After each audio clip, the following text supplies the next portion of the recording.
My name is Robin, and I am here with Donald, and we're going to have a very interesting conversation. So, let's get to it. Donald, let me ask you something. I've been taught that the original man is the black man. That's what I have as a father, and that's my son has as a father. So, what is the original man in your definition? Okay, for one, when you say original man, we mean the original man and woman. So if we're speaking of this topic about the original man, we're talking about the original woman also. Okay, when they say the original man, we're speaking of being the original people period on the planet. And the first people on the planet, which is the original. That's why I said the original, because we're the first people. Through the genetic code, we are the people that carry the genetic code by being the first. And so, when it comes to prospering for the man and the woman, how do you see best to do that? Well, in America, they emphasis on us using, the right side of the brain, they would speak of. And they reward us a lot for sports and entertainment. So that's an attribute that they try to make like we are more physical. Well, I like to use the word superior, physical, superior, in other words. That's the word I use, lack of a better word. But we also have what you call a third eye. That can be activated approximately up to 80%. Other races can't activate their third eye up to 20% at the most. But we can activate our third eye, what's called the pineal gland, up to 80%. And another reason we make such good contributions in music is because we have the melanin in our inner ear, what enables us to hear notes and sounds some people can't hear. Well, you made mention of the world, and having been born in Africa and having grown up in Europe, I find myself to be a worldly person, and so I can share my situations and my experiences, but with that, how do you see yourself being worldly? Well, they condition us, a lot of us, to be materialistic and worldly. Well, basically, we're very spiritual people. Exactly. Very spiritual. And we have to do what you call deprogramming ourselves. I'm in the process of deprogramming myself. Okay. And I was coming up, I was very materialistic. And I didn't put emphasis on spirituality. And now I'm going back to the roots of my African ancestry. And I also have African heritage and also a Native American heritage.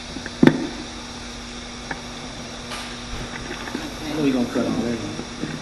And we are also a lot, matter of fact, up to 60 to 80% of so-called blacks in America is mixed with Native American.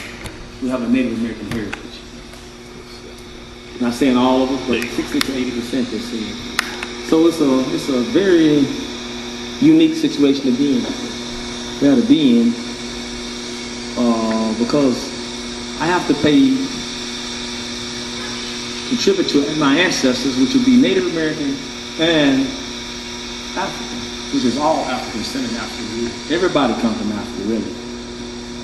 That's what the genetic code, that's what the oldest bones they found is in the so-called motherland. And that's what everybody's traced back to that particular landmass. It was one big landmass years ago. Now it's one piece that been broke off and we call it Africa. An ancient name was Kemet. And we have to go back to the source and quit disrespecting our ancestors. Some of us are ashamed to even wear our hair. You know, I've had black people tease me about wearing an afro. They say, well, an afro is we don't wear afros no more. We're not wearing it. Why not? That's what they tell me, you know what I'm saying? And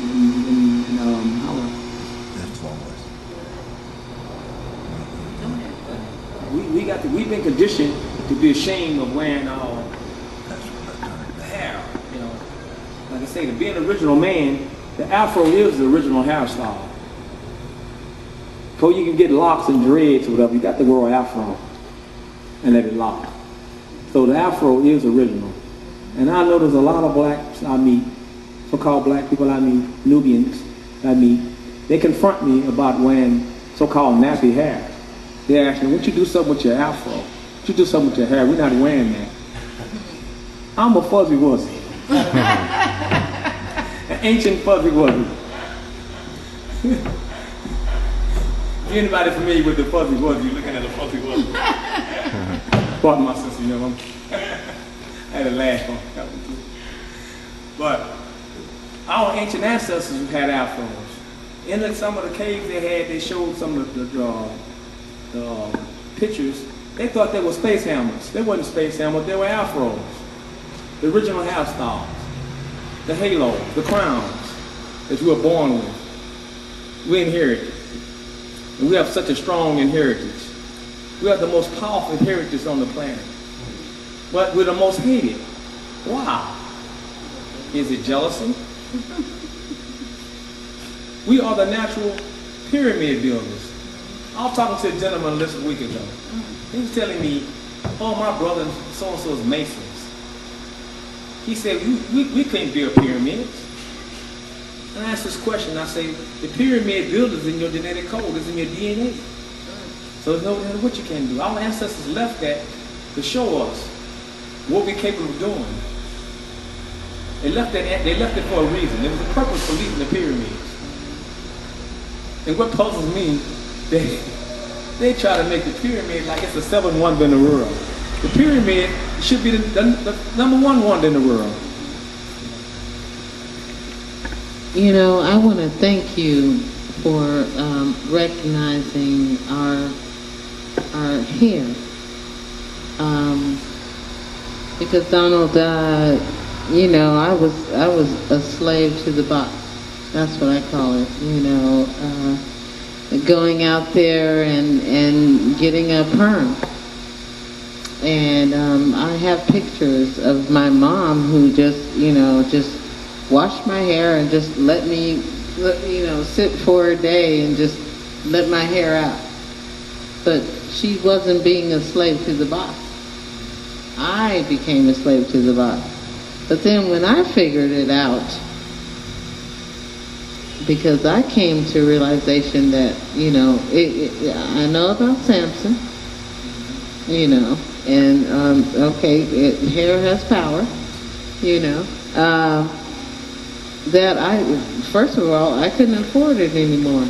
And then about the story of Samson, that's a symbolic story too. Mm-hmm. It's Samson, mm-hmm. with an S-U-N at the end of his name, not mm-hmm. S-O-N. And he had 7 locks in his hair, and it represents the 7 rays of the sun. Mm-hmm. So we are the sun children. We are the children of light. Mm-hmm. Maybe that's one of the reasons that we are most hated. Mm-hmm. They're mad because they're not us. Mm-hmm. And a lot of black people are ashamed of being their own natural looks. They have to be taught. They tell me I should go get a Jerry curl. And that's been, what, 20 years?